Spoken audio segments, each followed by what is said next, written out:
Yanzu dai kai tsaye muna tare da abun al'ajabin falakin Gombe, wanda wasu suke ganin rabi mutum ne rabi aljani ne, aljani ne, wasu suna cewa mutum ne aljani ne.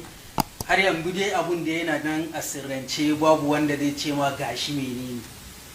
To kai tsaye yanzu za mu je mu ga tambayoyin, wanda a cikin tambayoyin da jama'a suka yi shine tambaya na farko: shin abun al'ajabi yaya salo da shirinka ya bambanta da na saura, kuma yaya aka yi kai a tashin farko daga zuwanka ka saye zukatan mutane, ka ɗauke hankali duk wasu wanda suka yi hawa a Gombe bana?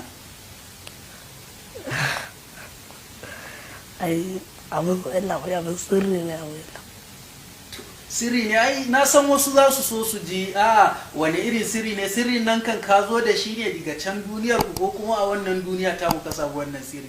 Na zo da shi daga can duniyar. Masha Allah.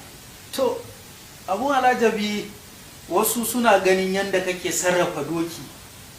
Shin a can duniyar ku daman kana hawa doki ne, ko kuma a nan ne ka zo kuma ka haɗu da dokin, ko kuma da dokin ka zo daga can? Mu a can ɗin mu doki amana ne a can. Wasu mutanen suna tambaya irin shigar da abun al'ajabi ya yi, suna mamakin irin yadda suka ga, sun ga kada, sun ga tsuntsaye, su babu dai irin abun da ba a gani ba a shigar abun al'ajabi. Sannan kuma an ga wata fata ma wanda ba a san ita wannan fatan menene, ko kuma kaya ne wanda a gidan falaki ka zo ka same su, ko kuma sun ka taho da su ne daga can? Na taho da su ne daga can. To yanzu dai kana nufin cewa kenan dukkanin abubuwan da ka taho da su, da aka ganka da su a lokacin hawa, abubuwa ne naku na sirri wanda ba kowa ba ne ya san su ke? To sai batu na gaba, akwai mutane fadar Kano wanda sun ce su suna so su ga abun al'ajabi ya je ya musu hawa a fadar Kano. Yaya abun al'ajabi yana da wannan din ganin cewa zai iya barin Gombe je shi Kano ya yi hawa? To mutanen Kano dai sun kunji abun al'ajabi ya ce shi dai falakin Gombe kawai ya sani, kuma babu inda zai yi hawa in dai a duniyar nan ne banda hawan falakin Gombe. Haka kake nufi kenan? Haka kake nufi. To wasu sun yi tambaya, zan iya yin tambayar nan ne ko kuwa na yi shiru? Za ka iya. To dai abun al'ajabi ya yarje min da wannan tambayar. Wasu suna cewa yaushe abun al'ajabi zai koma duniyarsu, ko kuma ya zo kenan zai tabbata a wannan duniya ta mu?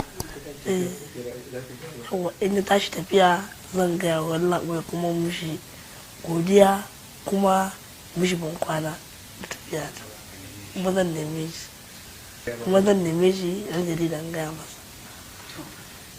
Zai mu tafi tare. To yanzu dai zan iya shirya jakana kenan mu tafi tare? Insha Allah. Ina wannan duniyar na kun ai sai ku gara kai ka tafi, amma dai muna buƙatar dawowanka. Ba da yadda Allah zan dawo wallahi. Nan ga wata biyu zuwa da ɗan wasu lokuta ne, misali a ce wata biyu, akwai hawa da za a sake yi na babbar sallah. Abun al'ajabi zai ƙara dawowa ya gamsar da mutanen Gombe ne, ko kuma in ya tafi ya tafi kenan? Banda ya ke ne haka dai tukunna. Domin gobe ta Allah ne. Gobe ta Allah ne. Domin gobe ta Allah ne. A ƙarshe wani saƙo kake da shi ga masoyanka, musamman yadda mutane ka yi fitarka ya burge su? To godiya nake wa 'yan Gombe da zuwa na, maraba da zuwa, da kuma yadda suka rike na gode. Muna godiya.